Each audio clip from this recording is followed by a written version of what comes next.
Hey guys, before we start this episode, I wanted to talk to you about Type 1 Lifting. So, Type 1 Lifting is a clothing line that proceeds of the shirts and tanks and everything else goes to the Children's Diabetes Foundation. This all came about with me and seeing a 5-year-old girl in the emergency department that had new onset of diabetes. Just take a look at the website. It's www.type1lifting.com. So just check it out. If you don't buy anything, that's perfectly fine. I would just like for you just to take a look and just see what we have. So, like I said before, www.type1lifting.com. And guys, I hope you enjoy the show.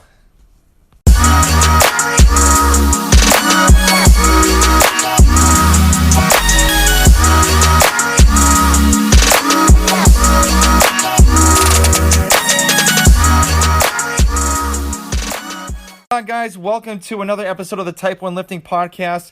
I have a very, very cool guest I've been waiting to interview.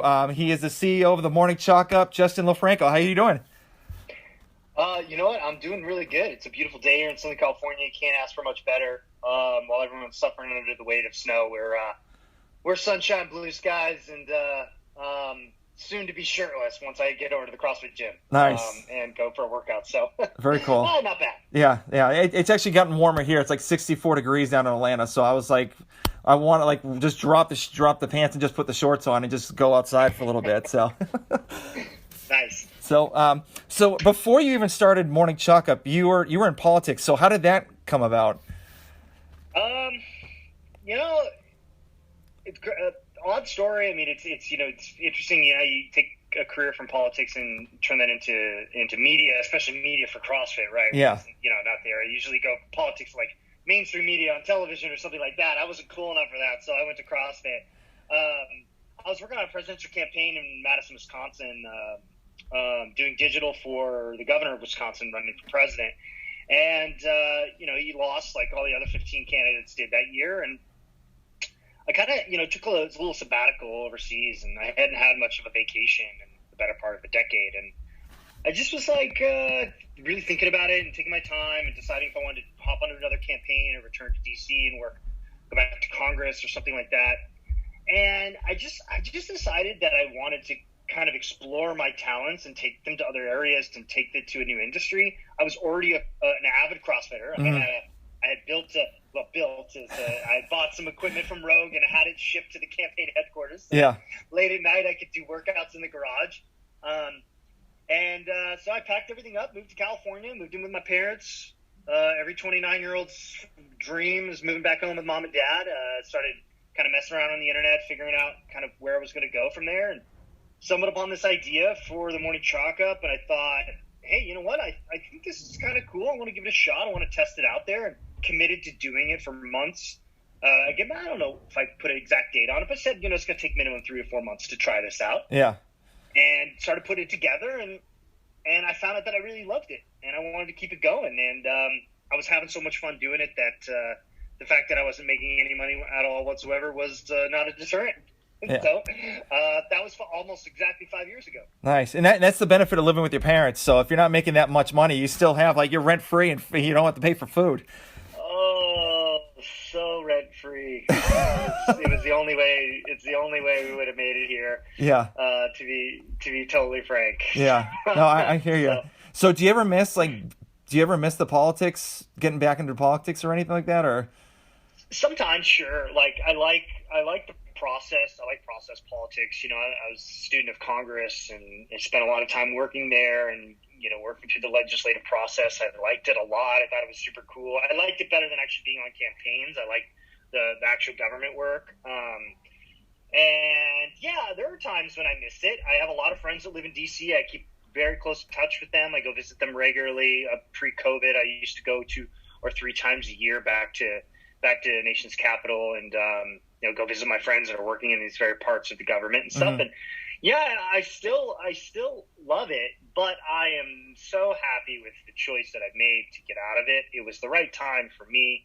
And, of course, secretly, when I'm, thinking about it, I'm like, oh, I remember those. That was a fun day. It could be cool to be back there. But, that's always one of those grass is greener, and I'm remembering the times when I had a lot of fun there. But I'm happy with what I'm doing. This is what's really cool for me, is getting to create, experiment with my own creative ideas, and bring them to life. Yeah. And do that in an industry, and I love the sport that I love. Something I do literally every day. Been doing it for 10 years. I'm gonna be doing it for the next 10. That for me is a lot of reward to be able to do this every day. Yeah, very cool. And I heard you for like, I think it was like 3 years or something like that. Or 2 years you did every single blog post. Oh man, I wrote every newsletter. Oh, newsletter. Yeah, that was right. Yeah. 2.5 years, something like 800 editions or something of the Morning Chalk Cup, written by myself. I don't remember what the number is. And then even after that, when I hired on some help, I was still super involved. But yeah, I was like 800 editions straight for me. And that's mind-boggling. Actually, now that I think about it, I haven't thought about that in a while. And I'm glad and thankful for the staff that we have now that's like doing an amazing job and out there, pounding the pavement for stories and writing it and stuff. And it's allowing me to be more of a business person now.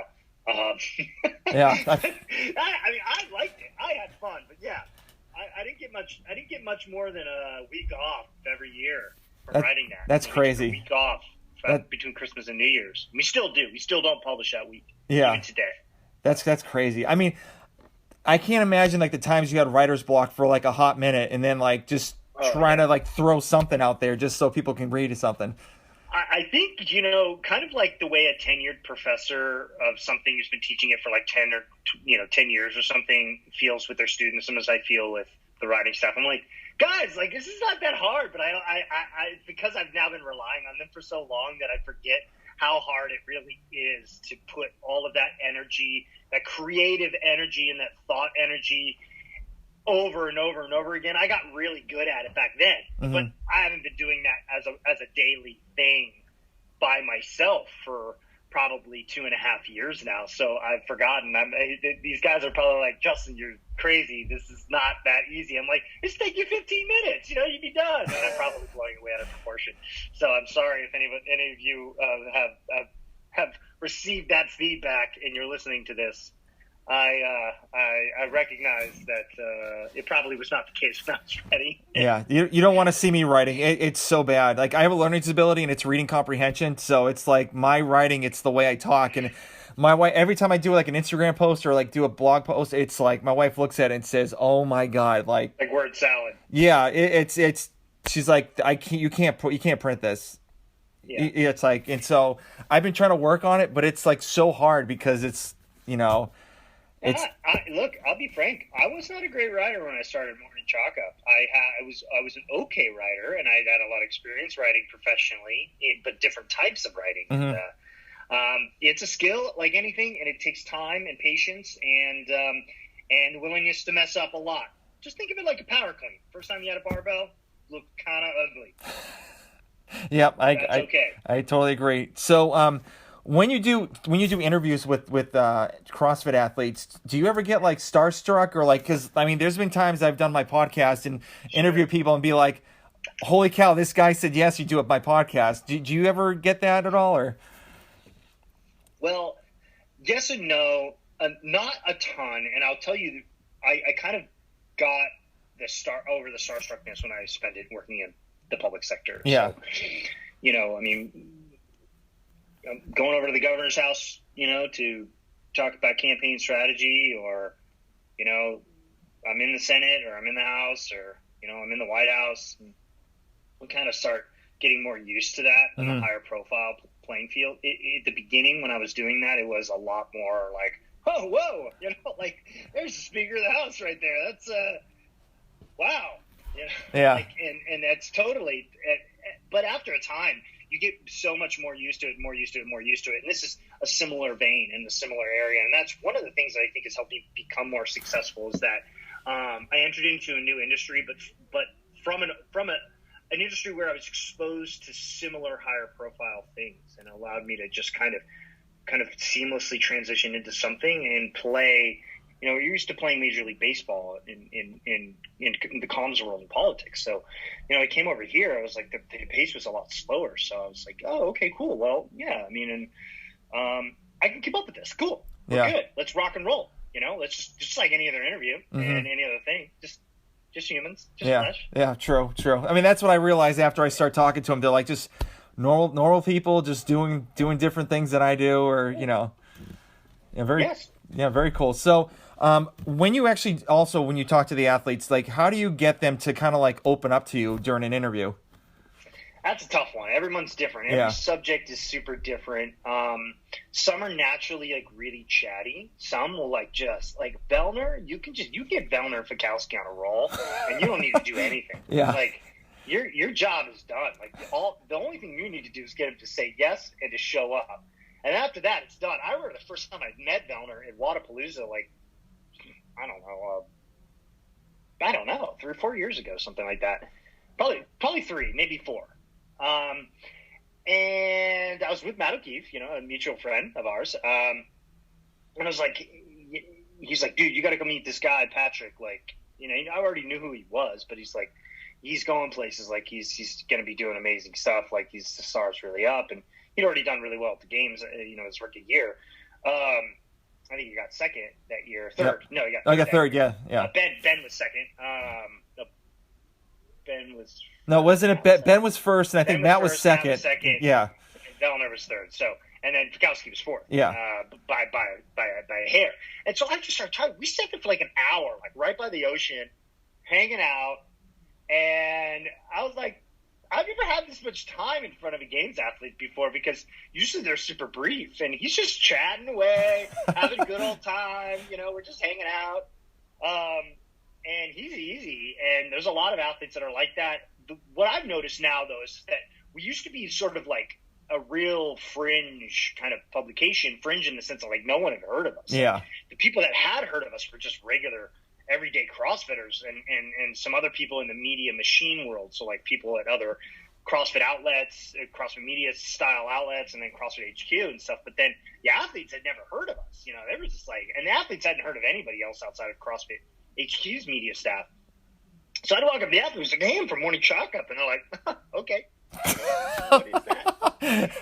And so they're always a little bit more like not, quite as open to it. But they typically didn't get interviewed by outside media.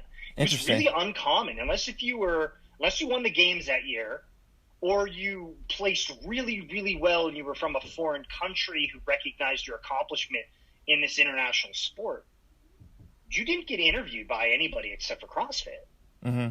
There wasn't really anybody out there doing it. There was nobody on the beat. ESPN doesn't cover this. Sports Illustrated doesn't cover it. CBS Sports didn't cover it. And none of the other sports publications covered it, online or in print, otherwise, right? Yeah. So they were a lot less like just open and used to talking with other people. Now they're like, oh, chatty Cathy's and stuff. Like, get somebody on the horn, and it's like, or I'll go to dinner with somebody. I'll go to dinner with an athlete I have only met maybe like one time, and they just chatting away, and it's great. It's just working harder and getting more well known has made it so much easier to get open. So, but some are still always just a little very guarded, and that's natural in the world of sports. Just some people just love to chat and love to talk, are super welcoming and open. Some people are a little bit. You really got to pry it out of them. Yeah. And it helps to know them better. And that's kind of the secret, being that, once you've interviewed them 3 or 4 times, it's, it's kind of like you're just getting, just catching up with somebody. Yeah. And I like the point where, like, they're actually interviewing more, because it actually helps their brand out get, like, a lot bigger. And that's a huge thing for them, even money-wise. Immensely. Yeah. Oh, immensely. Like, you take an athlete like I don't know, like Danny Spiegel, for instance. She's top of mind because she just moved not too far from me, and from Florida to San Diego, and it's about an hour drive. And I was down, having dinner with her and her boyfriend and pre-move, and you Google her name, she's got a lot of stuff. Now, even pre-Titan, she had a lot of stuff. I mean, we'd interviewed her a bunch. We tracked her and wrote about her. Flo wrote about her. Barbell Spin wrote about her. CrossFit has her up there. And you get this whole list under the news thing. And you've got 15, 20 articles about Dani Spiegel and her performance, her athletic career, and profiles and stuff. And if she's going to go out there, shop, a brand is shopping whether they want to sign her on there, they're going to say, whoa, like, this girl's got interviews and this and articles and this, and she's drawing attention and a crowd and an audience, and she's hot right now, like she's a rising star. It matters and stuff. It's not just it's not the same as it was before. Athletes do drive their income off those sponsorship opportunities, and media is a driver of doing that and getting her in media, especially with the sanctional season where there was so much bigger expansion opportunity was a factor at play. Yeah. So what do you think about CrossFit doing the kind of the sanctionals, like only have like 4 or 5 in the North America and like other spots?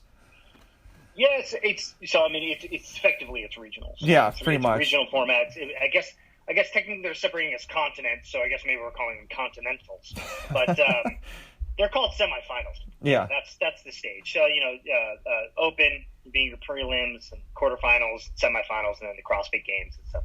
Following that format, but it's going to be very, very similar in makeup and genus to the regionals environment. The only difference here is that.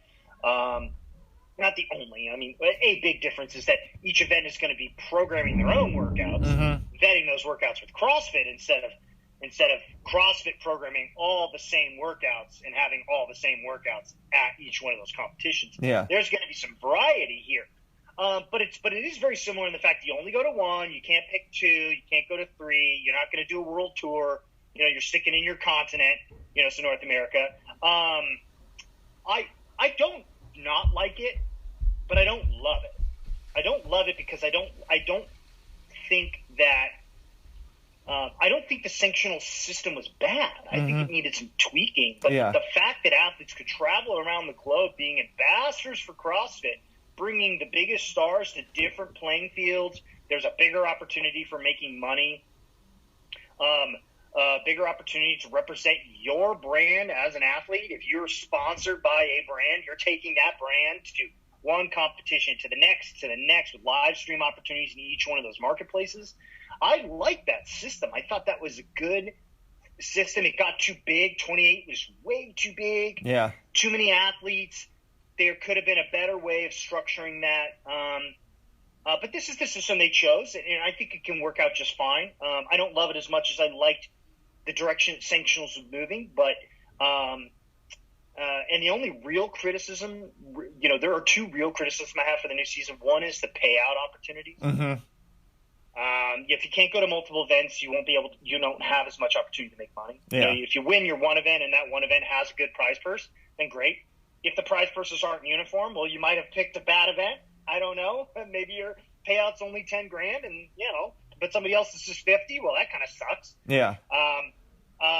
But so there's that one, and then the second is that you're really not going to end up with the 40 fittest athletes at the end of the day, because you're effectively providing continental subsidies. And you have people in like different countries that are like not as fit as pretty much people in the north in America. And that's fine. Yeah. And I understand they wanted to get them into the games and kind of create a little bit more of a farm system that's allowing those. But to be clear, the objective of the CrossFit Games is to find the fittest on earth. Yeah. The 40 fittest on earth. And I think their system is gonna fail to the letter of the law on that standard, but it's still gonna be a very fit representation. Yeah. So those are my only 2 real criticisms. It's a good system. It's not my favorite, but this is the first year, and there's more years to build on top of it and make adjustments as they see fit. Yeah. So do you, obviously with like Greg Glassman and Eric Rosa, like the transitioning to Eric Rosa, do you see that like maybe this, the regionals, whatever, the continentals, do you think they'll get bigger with like more events next year at all, or? No, I don't. Now this is just purely my speculation. Yeah. Just having seen the changes that have gone on in the last several years. You look at regionals, for instance, in the regional system, and the regional system kind of expanded. I think it ballooned up to 1.18 events worldwide. I could be wrong on that stat. Somebody will call me out on it, I'm sure, in the comments.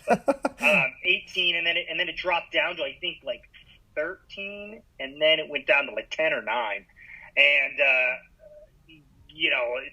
this is spanned over the course of several years. And each year, actually, they changed something. They combined certain regions, added a new region here, and did these sort of iterative adjustments each year. I think there was like almost every year the regions did something slightly new. Yeah. And then they got into the super regionals, which was like the 8, 9 or 10 size. And that's kind of a sweet spot. You look at the calendar and you'd be like, okay, over 4 weeks, if you're going to have 10 events, you're going to have multiple events per weekend. How's the ecosystem going to handle that from a live stream perspective, from a staffing perspective? A lot of these photographers work multiple events. I've been around the world. I've seen them all. I see the same people every time I go to a new place. Yeah. Same broadcasters, same videographers, same photographers and stuff. They got the European cohorts. They got the South American cohorts. They got the North American cohorts. And then they got the everywhere cohort. 4 weeks is a concentrated period of time to host 10 events. And they're going to do this globally. And they have to support that system. And then they got to give people enough time to operate and get ready to ramp up for the games. We're right now, March 4th. This will air in a few days. We're going to have the Open that's going to kick off for 3 weeks. Then we're going to have the AGOQ and the quarterfinals. Then we're going to move into semifinals. Mm-hmm. Then we have last chance qualifier. And then we have the games. It ain't that long. Yeah. We're in the third month of the year. It's July 27th, the first day of the CrossFit Games. So that's effectively 4 months and 3 weeks. Yeah. So two questions. 2 weeks from now. Yeah. So 2 questions about the CrossFit Games. So obviously with COVID, I mean, the rates are going down. Do you think they're going to postpone it to like a little bit later on during the year? And also, do you think the addition to Noble instead of Reebok, do you think this is going to be a bigger deal for CrossFit? Well, I answer the first question easily enough. I think it's too early to tell, frankly. I think that's certainly one of the contingencies they have that they believe. I think anybody who's in this decision making position has got to weigh the propensity for putting on a physical live event. So I think if they believe that there's a high propensity chance for that to happen, they're going to do everything in their power, and that may just be waiting a month or 2 months to a later season event. I don't know if they would wait too much beyond 2. Given the complexities of putting a CrossFit Games on, it's hard to kick the can down the road perpetually. Yeah. Not just on the athletes, but on the ecosystem, on ticketing, on, they're selling tickets right now. Their hotels are booking up, campsites. People don't just get to move their stuff 2 months all the time. It becomes a logistical nightmare. And then, you get to the point where you're like, let's just do this and broadcast it. Yeah. And then we'll just have to salvage it for next year.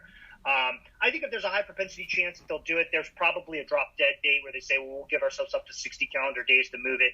Maybe they'll give themselves more.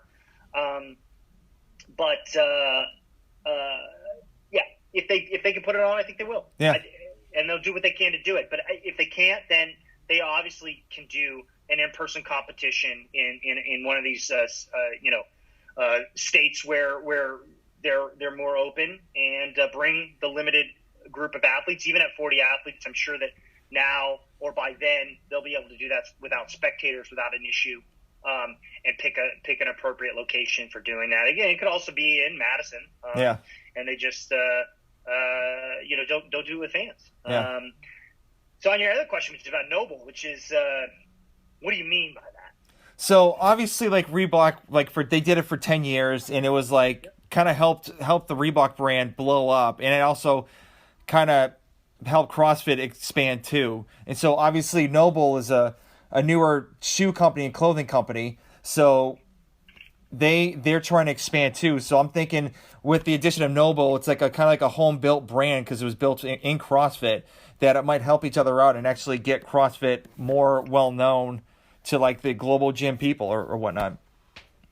Yeah, I don't know to what extent it will expand CrossFit beyond CrossFit's existing reach. I don't know if Noble helps them reach new consumers.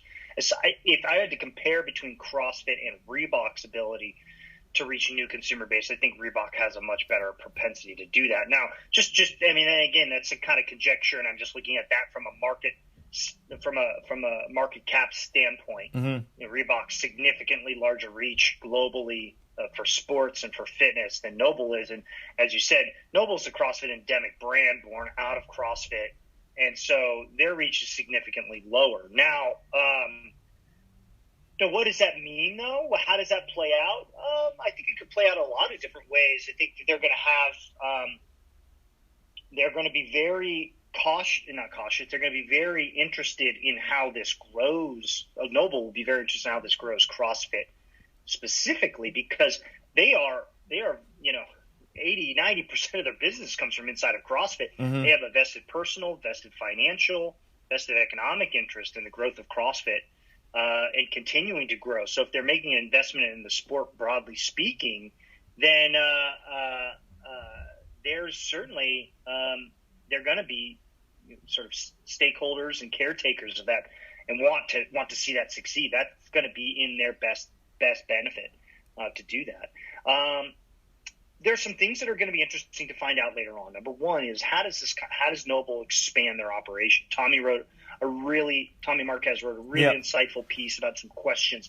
I think he laid that out really eloquently and said, look, if we're going to look at this fairly, we're going to compare, a company with thousands of employees who's been working for a decade on honing this process to make their equipment accessible to the masses, to bring better fitness equipment to every CrossFitter that's out there. And then this is sort of a niche brand, that does a lot of quick launches that sell out very fast and, has a much higher price point.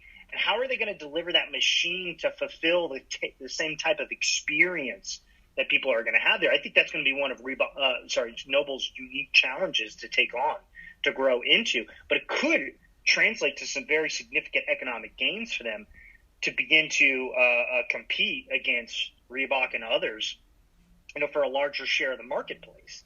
I go to a CrossFit gym, and yes, of course, I take sort of mental note of what people are wearing. There's a good handful of Nobles that are there. I see them. They are not the majority shoe. They're not the majority apparel that's out there, and so I think this is an opportunity for them to take that and run with it. I think if a very successful operation for them would be drastically expanding their customer base. But I think it's going to be inside of CrossFit. I think if they're making this play, they should be making it because they want to own CrossFit for fitness apparel. And I think that's also probably why they don't just have the title sponsor, but they have the footwear and the apparel deal. Yeah. And now we're going to see how they run with it. Yeah. It's going to be exciting to watch that play out. Yeah. I'm not, personally for me, I'm not a big fan of Noble because I wear Metcons because I think they look better. I mean, because it's everyone has their own opinion, yeah. But totally. Do you think they're gonna update their shoe or just keep it the way it is? Yeah, I think that's a really valid criticism, and some people on the internet are taking it sort of more tongue-in-cheek criticisms of it. But they've had they have a high top, a low top. They have a trail runner, a runner, it's kind of like more of a street runner. Yeah. And then they've got a lifter.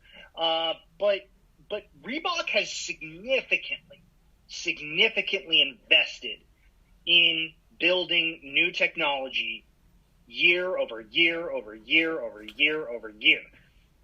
Noble is this young company. They're 6, maybe into their 7th year. I think they were founded in 2014. I don't know when exactly, so depending on where the arc is on that, it could be 7, it could be somewhere in the 6s. They have not done that. They are an upstart shoe company who is going to be lean, and they were going to be aggressive in that marketplace. And they kind of said this from the beginning, we're not gonna be this big giant apparel shoe company. We want to focus on building a product, honing in on that product, going to market with that, and being creative with it, but not building 7 iterations. Well, they built 1 iteration of their shoe, of their trainer shoe. And maybe it's 2. Maybe they've updated it and made some changes. I'm not 100% sure, but it's basically the same training shoe that you were buying in its look and its appearance and its aesthetics. I mean, in the period of 7 years, Reebok's had 7 or 8 nanos. And it's not about whether I like or one versus the other. It's that, that's what the title sponsorship could require. How do they tackle that problem? I think that's going to be a problem, is making successful shoes faster. It's not just making a faster shoe, like coming to market with a new shoe. It's coming to market with a new shoe that is good. I have every Nano I mean, at one point in my life, Yeah. I've had, except the one. I've never owned the one, but I own almost every other version over the course of my CrossFitting career. I started when the 2 was coming out, so I started CrossFit back then. So I've owned them all through my course of my life, and now now Reebok sends me the new shoe every time it comes out. So Yeah. I've tried them all. Some of them have been okay. One of them has been pretty bad, and most of them have been pretty good. And I got to tell you what, they go up and they improve these elements, and then they're a little bit not quite as good here, but they're meticulously focused on retooling their shoe. Mm-hmm. I talked to Tal Short, senior product developer for Reebok, every time the new shoe comes out, and I'm like, what'd you do this time, Tal? Come on, break it down for me. Where are you tweaking it? It's kind of like it's kind of like developing a character on a video game. You give him a little bit more strength, he gets a little slower. You give him more speed, he's not quite as strong. Yep. Yeah. And they do this, and they're passionate about this. And they have the 12 done. Mm-hmm. Yeah, I can imagine. Yeah, definitely. So, yeah. They have. We're at the what, Nano X1, so, yeah, which is the 11, I think. Yeah. They have the 12, so they're already there, and they're already going to release that. And they have a release calendar. How is Noble going to compete against that? And I think that's a big question for them. I think that they're going to decide how they want to approach that, how they want to do that. I mean, if they follow Reebok's playbook, well, guess what? They're going to have one shoe for the games. Mm-hmm. Probably going to be their existing shoe right now that's a color. And then next year, what are they going to do? New colors or new shoe? I don't know. And that's, if they follow the playbook, it will be a new shoe. They're going to spend the next year R&Ding and developing and coming through with that. And, CrossFit confirmed that they're going to be presenting an athlete package similar and comparable to what Reebok did. Oh, very cool. Very cool. Yeah. Yeah. I think if I were a betting man, I'd say they're going to pick some new colors, and they're going to do that with the existing trainer. But maybe they have something in the works. Yeah. I don't know anything yet. Yeah. So do you think it was a good idea for CrossFit just to have Noble sign a 3-year deal? Well, I don't know if it was good for CrossFit, bad for CrossFit, or good for Noble, or bad for Noble, or all of the above. Mm-hmm. One reason I don't know that is I don't know the specifics of the deal. Yeah.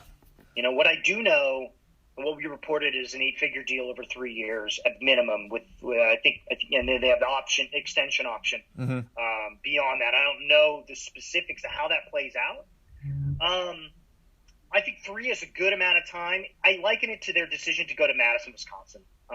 When they went to Madison, they said a 3-year deal initially, and I think it was 17, 18, and 19. Mm-hmm. Well, after 17, they went back to Madison and they said, "Hey guys, I think we're ready to keep this as a longer-term relationship. We want to invest in the property." They did. They put capital expenditures in the Alliant Energy Center to improve it, to allow them to be creative and outlast the 3 years, because they're going to stick around. If they wanted to do these things, they didn't want to do it for 1 year or 2 years. They wanted to be there for a long time. Years to realize the investment that they've made there. So they went back to the city and said, "Hey guys, we want to stick around for more." They gave them an extension right away. We were 1 year in, they gave them an extension because realistically, the RFP on that starts 18 months out before the next games. So I liken it very much similar to that direction, which is, if it's a 3-year, it's enough time to basically decide, hey, you know what, this is working, this ain't working, on both parties' thought process and analysis. They're looking at it and saying, hey, I think this is great, this is not so great, and here's how we can make it better.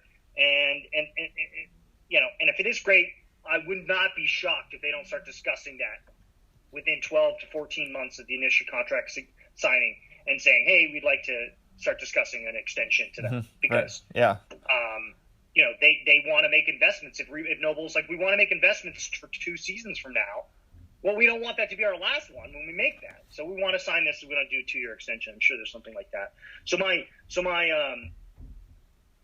my expectation is that there's enough time for them to decide if it's a good relationship or not. All right, very cool. So we're I don't want to take too much of your time. So we got a couple more questions. So what do you think? What are your expectations for the morning chalk up for the rest of the year? I know you have more staff. I know you have more staff members now, but what's your goal towards the end of the year?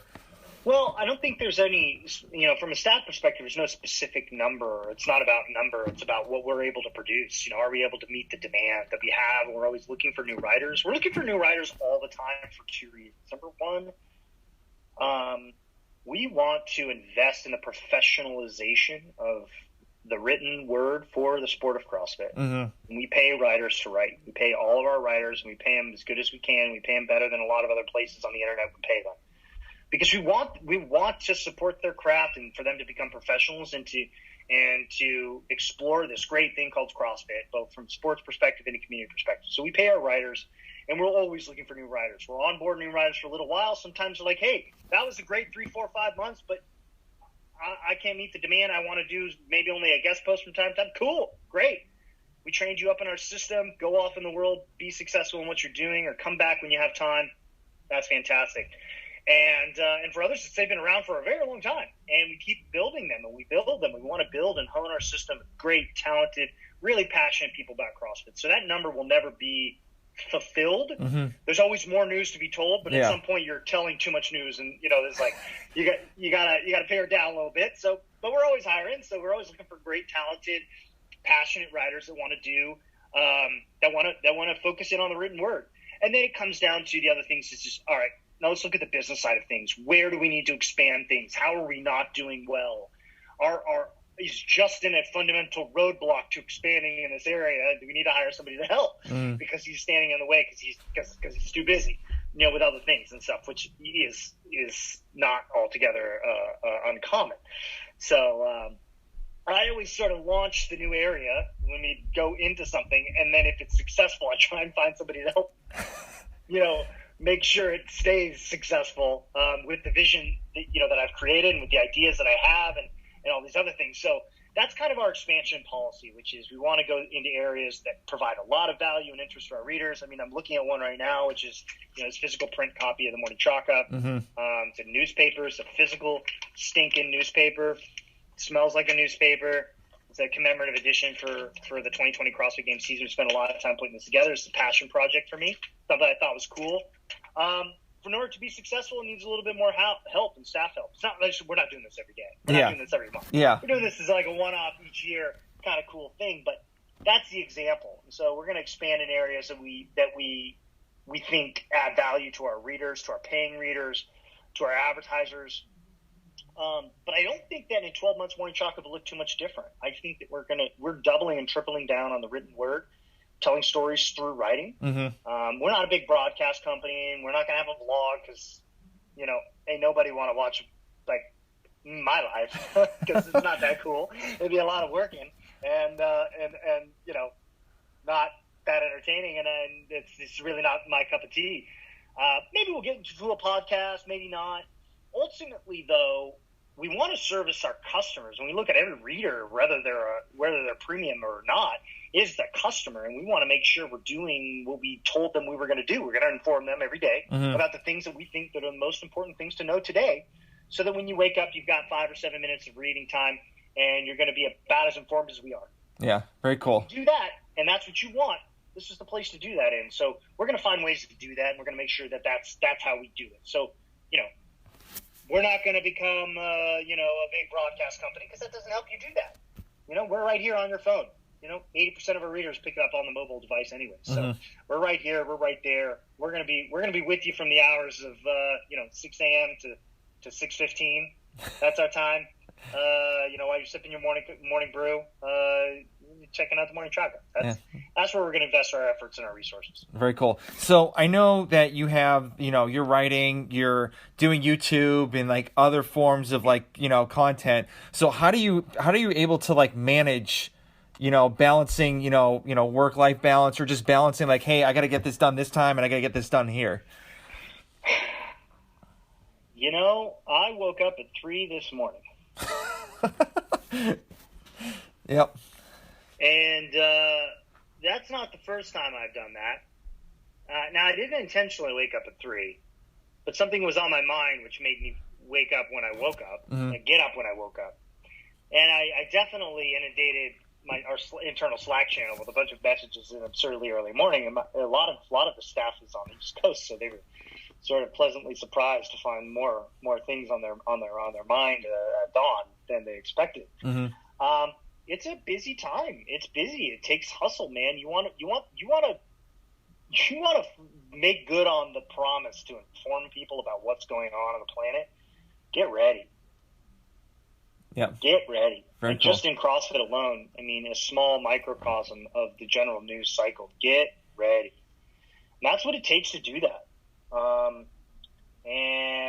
No, that's not something I do every day. And no, I do not make other people do that often.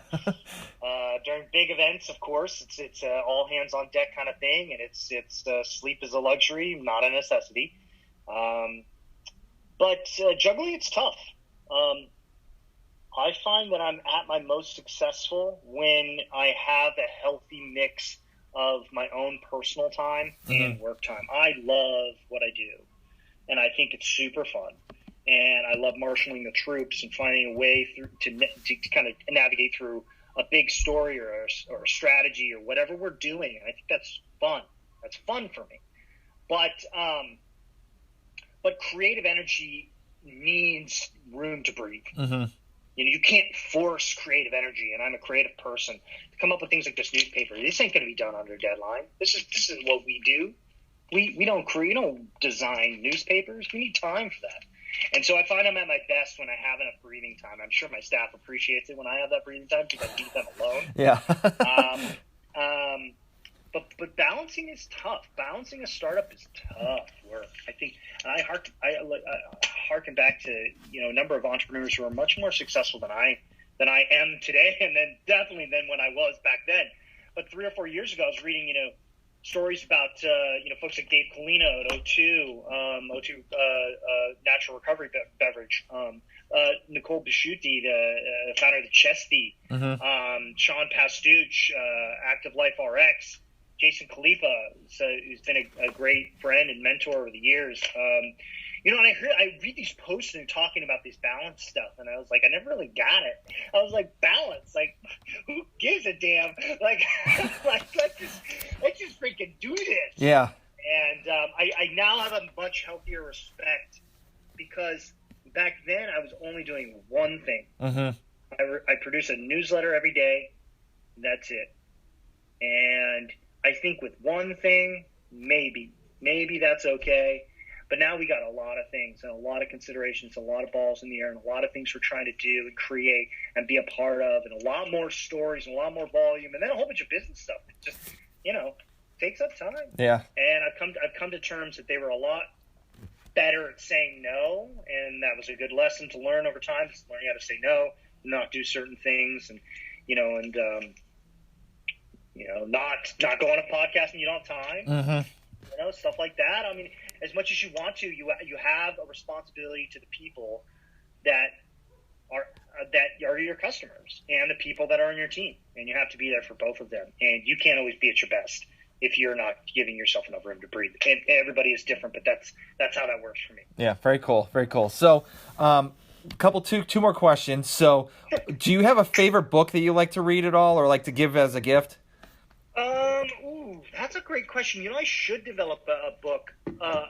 You can't tell. Well, I guess you can't tell. Behind me, there's a plethora of books. He has a stack of books, like 2 bookshelves full. I have 2 bookshelves full of probably 50 or 60 books, most of which have been read, except they're not the kind of books that you're probably going to give away. I love classical literature, so I'm looking at a whole set of classical literature books, and I don't think that they're the kind that you'd probably give away. It's like, hey, I think you'd like this book. It's called War and Peace. Or like, Bleak House by Charles Dickens. It's a real nice afternoon read. You'll love it. It's like 600 pages. You're like, all right. What's that Russian novelist, Fyodor Dostoevsky? Great guy. I love his work. So I don't think so much there. I've never really. I do read some like, I don't want to say modern lit because it's not what it is. Some current affairs books and stuff. But a lot of it tends to be more political because I like the inside politics type stuff. Yeah. Memoirs that former defense secretary or or former VP or former president or whatever writing these books. And so I like to get inside the process of those things. So I don't have a favorite book, but I'm a prolific reader. I've read 3 books in the month of February. Wow, that's alone. impressive. Yeah. So I actually read 3 not ancient literature books. I read Matthew McConaughey's biography called Green Lights. I read In the Plex, a big dossier history on Google. Wow, crying out loud, I don't remember what the third one was. I don't know. I'm finishing up a bio on Thomas Edison. Okay, very cool. That'll be number 4. Very cool. And then Albert Camus' The Stranger. So we'll be at 5. Wow, that's impressive. Yeah.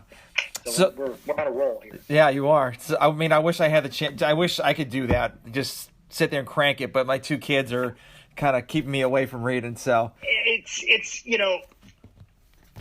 I have a love affair with reading, and I hope I don't put it. I'm at my best when I'm able to read. I don't have to read a ton. I don't have to read hours a day, but I'm at my best when I'm able to do that. It's a part of both relaxing and exercising my mind at the same time. Yeah. Not in a way that TV does. You know, it really engages me, keeps me focused, keeps me active, and it's also good entertainment. So yeah. 30 minutes or an hour a day. If I get that much, I'm pretty happy. That's pretty good. Very cool. Very cool. So, last question. So where can people connect with you if they have any questions with, maybe joining the team or like anything about CrossFit or just yourself? Because I believe you rock climb too once in a while. I rock climb a lot, actually. Yeah. I'm slated to be on the mountain, climbing Mount Shasta. That's not a rock climb. That's a mountain climb. It's mountaineering. And let's see, the 4th, next Thursday I should be climbing. So yeah, I'll actually miss the open announcement for the first time. Wow. I know, bad timing. I told my team, I was like, you guys are really asking a lot here. Like, you want me to be on a frozen tundra mountain for 4 days? You mean the 4 days of week 1 of the open? It's like, you guys don't get it, but I'm saying yes because it's a workup for my climb in the spring for Mount Denali, for the tallest mountain in North America. Very cool. So it's kind of like a tactical thing with my climb team. I was like, y'all, you picked the wrong date, but so I'm going to be up there climbing. I do a lot of rock climbing. I do more mountain climbing, which is just a love of mine. I love being outdoors. I also like the fact that I can very seldom be reached in those positions, those physical locations. Yep. I'm quite literally almost completely out of touch. And I like the effort. I like earning it. The earning it, getting to the summit. You really have to want it. You have to put forth energy. You'll have your highs and lows, but it comes down to it. How much you want to hurt? It's going to hurt. It hurts everybody. Yep. I don't care who you are. It always hurts. You want to keep hurting? Do you want to be cold? Or do you want to sit on the beach and have a Mai Tai? Yeah. You want to be warm? You want to be cozy? There's a blankie. Go get your blankie. Yeah. The blankie will make you warm. Yeah. If you don't, and I'm being a little over the top about it, but that's the truth. And it's like, yeah, I'm gonna go. That's my vacations. Literally, when I take vacations, I go and climb mountains. Yeah. And get a chance to go work out my energy and go have fun with my friends, climb a mountain, do something tough, use my fitness too. And I always tell people, I climb mountains.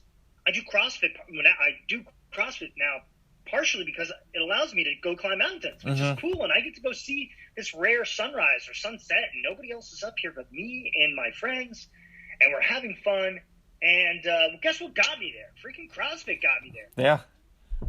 CrossFit made sure that I could literally leave tomorrow and get up at the top of the mountain, assuming that the snow conditions are safe and the mountain weather is acceptable.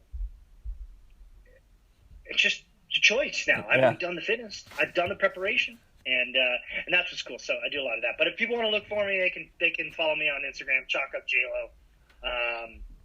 Probably the second or third best decision in your life outside of your wife and your kids. I follow you, so see. Yeah, well worth it. Well worth it. And you're a smart guy. Yeah. So this is you're setting the standard here. Obviously, morningchalkup.com or Morning Chalkup Instagram, where you'll probably find more interesting things than on my sparsely posted social media channel. And you can always email me if you're wanting to get hooked up with us, or you want an opportunity to write or do something fun, or you just like just like emailing somebody at 3 a.m, justin@morningchalkup.com.